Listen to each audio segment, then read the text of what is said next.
Vivekananda college of management science and arts वरून जनसंवाद व पत्रकारिता विद्या विभागातर्फे मी लक्ष्मी सुनील ठोसर तुम्हा सर्व दर्शकांचे एसबीएस न्यूजमध्ये हार्दिक स्वागत करते। आजच्या विशेष मुलाखतीच्या दिवशी म्हणजेच इंटरनॅशनल विमेन्स डे च्या निमित्ताने आपण अशा व्यक्तिमत्वाचे संवाद साधणार आहे ज्यांनी आपल्या कर्तृत्वातून समाजात महिलांचे स्थान अधिक बळकट करण्याची मोलाचे योगदान दिले आहे। महिला ही केवळ कुटुंबाचा आधारस्तंभ नसून समाजाच्या प्रगतीची प्रमुख शक्ती आहे। शिक्षण, सामाजिक कार्य, पत्रकारिता, कला, विज्ञान अशा अनेक क्षेत्रामध्ये महिलांनी आज प्रगती गाठली आहे। अशा विविध क्षेत्रात महिलांनी उल्लेखनीय यश संपादन केले आहे। त्यांचा संघर्ष, जिद्द आणि यशाचा प्रवास लोकांना प्रेरणा देणारा ठरतो। आज आपण त्यांच्या अनुभवातून, विचारातून आणि समाजासाठीच्या त्यांच्या कार्यातून प्रेरणा घेण्याचा प्रयत्न करणार आहोत। चला तर मग आजच्या या खास मुलाखतीला सुरुवात करूया। नमस्कार मॅडम, तुमच्या आमच्या एसबीएस न्यूजमध्ये हार्दिक स्वागत आहे। तर आजच्या मुलाखतीचा पहिला प्रश्न असा आहे की आपल्यामध्ये महिला सक्षमीकरण म्हणजे काय सांगाल? सर्व महिला दिनांच्या सर्वांना हार्दिक शुभेच्छा। महिला सक्षमीकरण म्हणजे काय? तर महिलांना शिक्षण, आरोग्य, आर्थिक स्वातंत्र्य आणि निर्णय घेण्याच्या प्रक्रियेत पुरुषांच्या बरोबरीने त्यांना समान संधी उपलब्ध करून द्यावी आणि त्या प्रत्येक निर्णय प्रक्रियेत त्यांना संधी द्यावी, म्हणजेच महिला सक्षमीकरण होईल। धन्यवाद मॅम। आजच्या काळात महिलांची समाजावरील भूमिका काय आहे?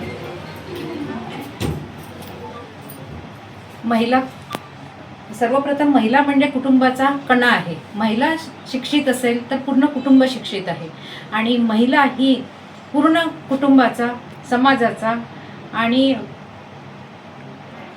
सगळ्या यंत्रणेचा महत्त्वाचा कणा आहे। धन्यवाद मॅम। महिलांना अजूनही कोणकोणत्या समस्यांचा सामना करावा लागतो?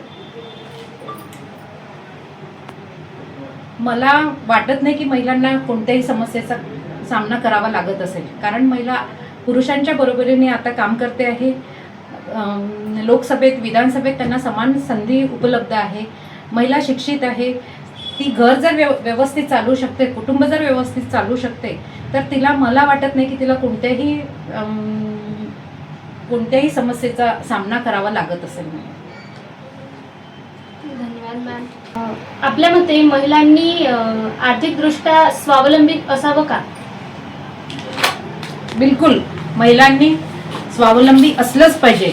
निदान ती जर साडी नेसत असेल तर स्वतःच्या साडीचं पिकोफॉलचे पैसे तरी तिने स्वतः कमवायलाच पाहिजे, कारण कुटुंबाचा कणा म्हणजे महिला आहे आणि तिच्याजवळ आर्थिक व्यवहार असेल, ती जर पैशातून घर चालू शकते, तर ती नक्कीच मुलांना शिक्षित करण्यासाठी किंवा बाकीच्या गोष्टीसाठी आपला पैसा बरोबर योग्यरित्या वापरू शकते आणि त्यासाठी तिच्या हातामध्ये पैसा असणं अत्यंत गरजेचं आहे। मी एक तुम्हाला उदाहरण देऊ इच्छिते।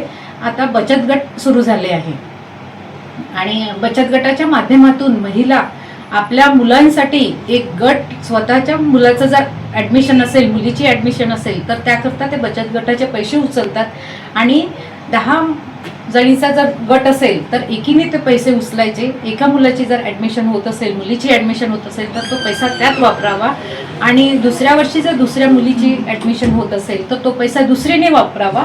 आणि कारण बचत गटामध्ये मला वाटतं त्याला टक्केवारी खूप कमी आहे, पर्सेंटेज खूप कमी आहे, तर तो पैसा हा अशा योग्य ठिकाणी योग्य वेळी महिलांना वापरण्याची एक बुद्धी चांगल्या रीतीने त्या वापरतात, आपली बुद्धी त्या चांगल्या रीतीने वापरतात, म्हणून महिलांच्या हाती पैसा, आर्थिक व्यवहार असणं फार गरजेचं आहे। धन्यवाद मॅम। महिलांच्या शिक्षणाच्या समाजात काय महत्त्व आहे? समाजात महिलेच्या शिक्षणाचे महत्त्व म्हणजे महिला शिक्षित झाली आहे। पुरुषापेक्षा महिला आज जास्त शिक्षित आहे। कदाचित पुरुषांना वाईटही वाटत असेल, पण आमच्या दवाखान्यात स्टाफ आहे फक्त 2 मुलं आहे आणि बाकीच्या सगळ्या मुली आहे आणि सगळ्या मुली उच्च शिक्षित आहे आणि मुलींनी शिक्षण घेतलंच पाहिजे, कारण ती जर कणखर असेल, ती जर शिक्षित असेल तर ती आपल्या मुलांना बरोबर घडवू शकते, शिक्षित करू शकते आणि शिक्षण हे आजच्या जगाला तरी अगदी महत्त्वाचं आहे। आपल्या मते ग्रामीण आणि शहरी भागातील महिलांमध्ये काय फरक आहे? त्यांच्या समस्यांमध्ये काय फरक आहे? ग्रामीण आणि शहरी भागात समस्या हा तर प्रत्येकाचा वेगवेगळा अनुभव असू शकतो. कारण मी ह्या 4 भिंतीच्या मध्ये दवाखान्यामध्ये प्रॅक्टिस करते, पण माझ्या दवाखान्यात मॅक्झिमम जे मुली येतात, ज्या कामं करणाऱ्या आहेत, त्या ग्रामीण भागातूनच येतात. त्यांना जाण्या येण्याचा प्रश्न असतो, वेळेचा प्रश्न असतो, पण आम्ही त्यानुसार त्यांना संधी उपलब्ध करून देतो, त्यांच्या वेळा पाळतो. पण आज मुलींनी घाबरायचं कारणच नाही आहे. मुलींनी कणखर असलं पाहिजे, महिलांनी कणखर असलं पाहिजे. त्यांना निर्णय घेण्याची क्षमता आहे. त्यांनी फक्त ती व्यवस्थित मांडली पाहिजे, त्याचा व्यवस्थित योग्य रीतीने वापर केला पाहिजे, आणि त्या करतातही, असं मला. धन्यवाद मॅम. आपल्या जीवनामध्ये सर्वात मोठे प्रेरणाचं स्थान कोण आहे? माझी आई.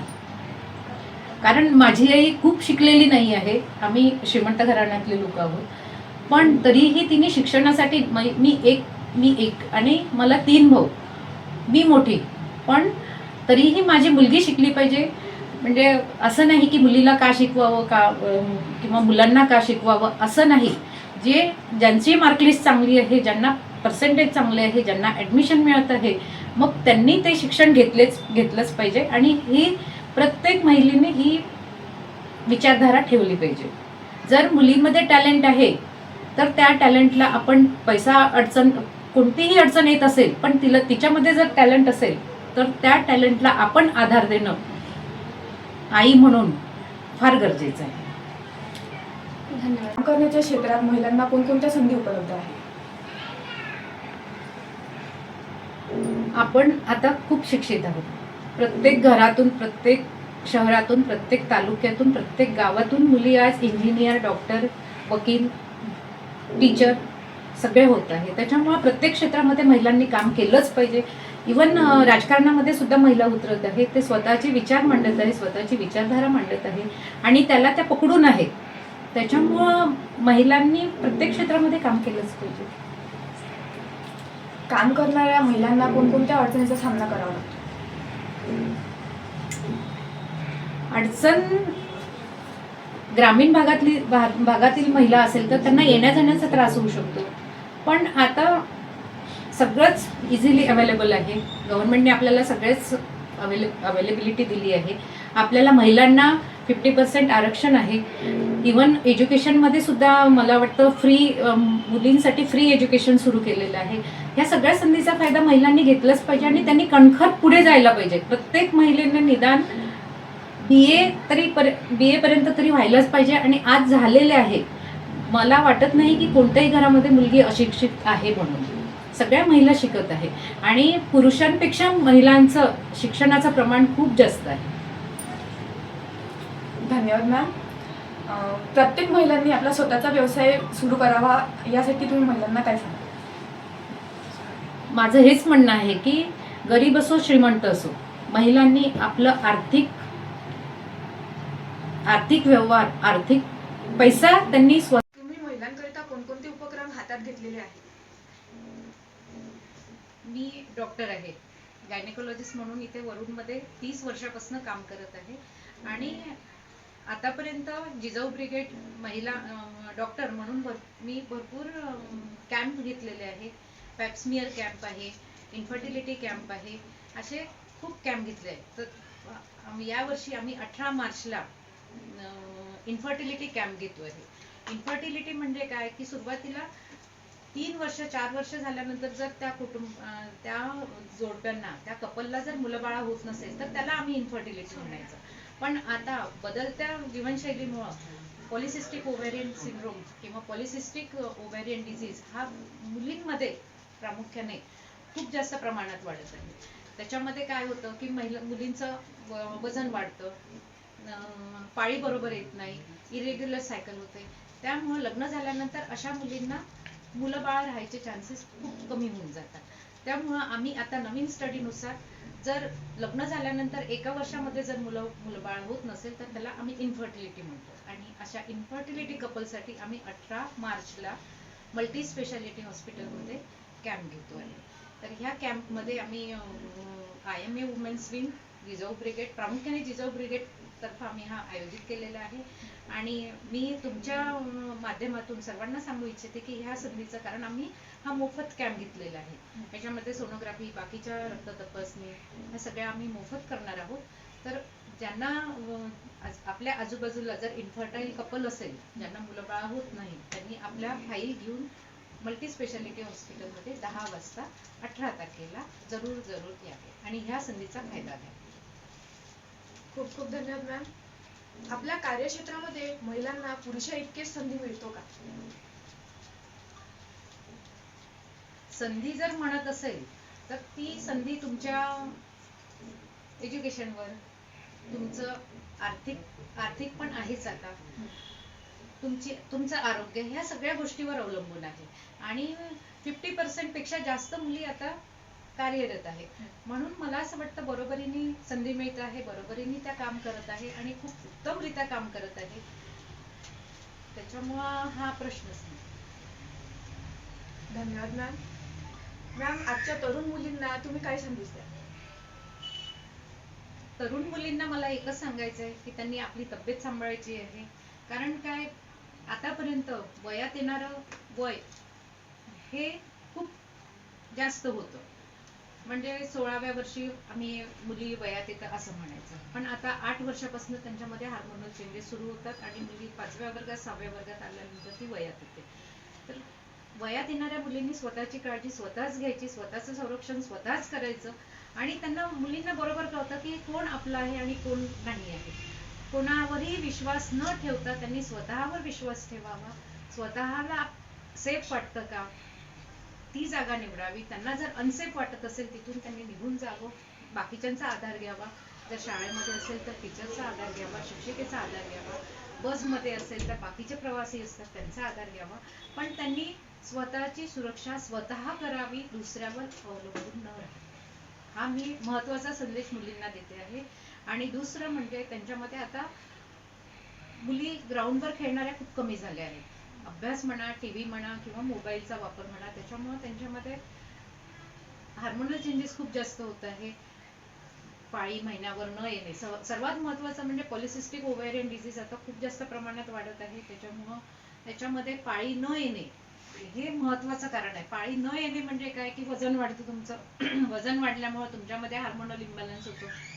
जसे मुलींना इस्ट्रोजन, प्रोजेस्टेरॉन जे हार्मोन आपल्या शरीरामध्ये मॅनेज करतो, म्हणजे ते 2 हार्मोन, त्याचं इरेग्युलॅरिटी झाली की तुमच्यामध्ये ते हार्मोन इम्बॅलन्स होतो आणि मग तुम्हाला पाळी न येणे. आणि पाळी नाही आल्यामुळं मग उद्भवणारे बाकीचे जे आजार असतात, त्या आजाराला जर आळा घालायचा असेल तर मुलींनी फिरायला जाणे, व्यायाम करणे, घरीच निदान सूर्यनमस्कार जरी केले तरी भरपूर आहे. दोरीवरच्या उड्या मारणे, बाहेर जर त्यांना जाता येत नसेल तर घरच्या घरी योगासनं करणे. आणि जेवण संतुलित आहार, वरण भात भाजी पोळी. बाहेरचं तुम्ही पॅकेटचं फूड कोणीही खायचं नाही, मुलं असो मुली असो.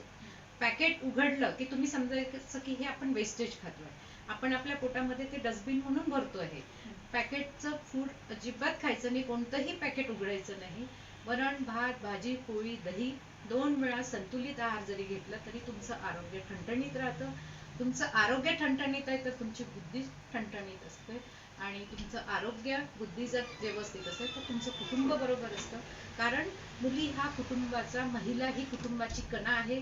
ती जर ठणठणीत असेल तर तिचं पूर्ण कुटुंब ठणठणीत असतं. पूर्ण कुटुंब ठणठणीत असेल तर समाज ठणठणीत असतो. समाज ठणठणीत असेल तर तुमचं गाव शहर ठणठणीत. आपल्या आयुष्यातील एक संघर्ष प्रसंग सांगा. माझ्या आयुष्यात मी बरेच संघर्ष प्रकरण पाहिलेले आहेत. कारण आमच्या दवाखान्यात कोणत्याही समाजाचा, कोणत्याही अशिक्षित सुद्धा आम्ही स्टाफ ठेवलेला आहे. त्यापैकीच एका स्टाफचं सांगायचं म्हटल्यानंतर ती म्हणजे तिचे घरचे तिचं केव्हा पगार होते त्याची वाट बघायची. 1 तारीख झाली की तिचा पगार आला की तिचे सगळे घरचे लोक तिचं पगाराची वाट बघायची. 2-3 वेळा माझ्या लक्षात आलं की ही 1 तारखेला बरोबर नेते, 2 जरी तारीख झाली तर तिचं गाल सुजून यायची, म्हणजे तिला मारहाण व्हायची. तर तिला सरळ म्हटलं की तू असं नको करू, तुझा पगार आहे, तू 50% घरी युटिलाइज कर, तू सांभाळ आणि 50% तुझ्या करता ठेव, कारण तुला पण मुलं बाळ आहे. आणि तिला तो सल्ला योग्य वाटला. त्यानंतर तिने सरळ घरी सांगितलं की मॅडम मला एवढेच पैसे देतात आहे, याचा मी पैसे वाचवत आहे. त्या पैशाची मी तिला आरडी काढून दिली, आपले डेली कलेक्शनवाले जे येतात ते काढून दिलं. आणि ती 10वा वर्ग शिकलेली होती. 10व्या वर्गावर आम्ही तिला एज्युकेशनला पैसे दिले. रात्री इथेच राहायची, एज्युकेशन करायची. आणि तिने BA केलं. BA केल्यानंतर ती एका शाळेमध्ये चपराशी म्हणून लागली आणि आज भरपूर पैसा कमवते. तसंच असं नाही की महिलांनाच मी सहकार्य करते. आमच्या दवाखान्यात एक मुलगा होता, इंजिनियर झाला होता. तो इंजिनियर झाला आणि आदल्या दिवशी त्याचे वडील वारले. त्याची हे होते, ऍडमिशन लेटर होतं. 12वी झाल्यानंतर जे ऍडमिशन लेटर घरी आलेलं होतं आणि त्याला पैशामुळे ते वडिलांची डेथ झाली म्हणून मग त्याला ऍडमिशन घेता नाही आली. तर तो रात्रभर इथे दिवसभर काम करायचा, रात्री इथे अभ्यास करायचा. आणि मग तो त्याला जेव्हा पुढचं गायडन्स लागत होतं तर सरांनी अमरावतीला एका कोचिंग क्लासेसमध्ये बोलून त्याचे पैसे भरवून त्याला एज्युकेशन दिलं. आणि तो मग टॉपमोस्ट कॉलेजमध्ये इंजिनियरसाठी सिलेक्ट झाला. तिथे सुद्धा त्याला पैशाची गरज होती. त्याला ऍडमिशनला पैसे नव्हते कारण वडील जस्ट वारलेले होते. आणि मग सरांनी तिथे त्याची ऍडमिशन फ्रीमध्ये करून दिली. थोडेसे पैसे भरून सरांनी पैसे भरून त्याचा ऍडमिशनचा खर्च पूर्ण सरांनी घेतला. नंतर त्याचं राहायची व्यवस्था केली, हॉस्टेलचे चार्ज त्यांनी दिले. आणि तो आता दरवर्षी जरूरचा मुलगा आहे, तो दरवर्षी सुट्टीमध्ये इथे आला, इथे येतो, आम्हाला भेट देतो. त्याचं इंजिनिअरिंग पूर्ण झालेलं आहे. तो आता MBA करत आहे. आणि अगदी गरीब कुटुंबातून आलेला तो मुलगा आहे. खरंच अशा लोकांना सहकार्य करायला आम्हालाही अभिमान वाटतो, आनंद वाटतो. कारण त्याचा प्रॉपर तो पैशाचा युटिलाइज होतो आहे. मुलींसाठी पण आम्ही आता ही आमच्याकडे स्वाती म्हणून मुलगी आहे, तिचं पण गावातूनच शिकलेली आहे. ती आता इथे नर्सिंग करत आहे. मला वाटतं 12वी पासूनच इथे लागलेली आहे. नर्सिंगचे तिचे क्लासेस सुरू आहे. तिचं जेव्हा कॉलेज असतं किंवा पेपर असतो तर आम्ही तिला सुट्टी देतो, पैसे देतो, जायची व्यवस्था करतो आणि तिचं पूर्ण ऍडजस्टमेंट करतो की तुझं MBA पूर्ण झालं पाहिजे. आम्ही म्हणजे नेहमीच आम्ही हे कामं करत असतो. त्याच्यामुळे आम्हाला याच्याबद्दल असं वाटत नाही. हे प्रत्येकाने जर ज्यांच्याकडे जे आर्थिक सहकार्य करू शकत असेल किंवा मुलींना हेल्प करू, कोणत्या आणखी दृष्टीने हेल्प करू शकत असेल तर त्यांनी जरूर करा. धन्यवाद मॅम. आज जागतिक महिला दिवस आहे, तर या दिवशी तुम्ही महिलांसाठी काय संदेश द्या? सर्व महिलांनी आपल्या पायावर उभे राहावे. सगळ्यात महत्वाचं आहे म्हणजे महिलांनी आपल्या स्वतःच्या पायावर उभं राहिल्यानंतर मग पुढचं लग्न किंवा मुलं बाळ याचा विचार करावा.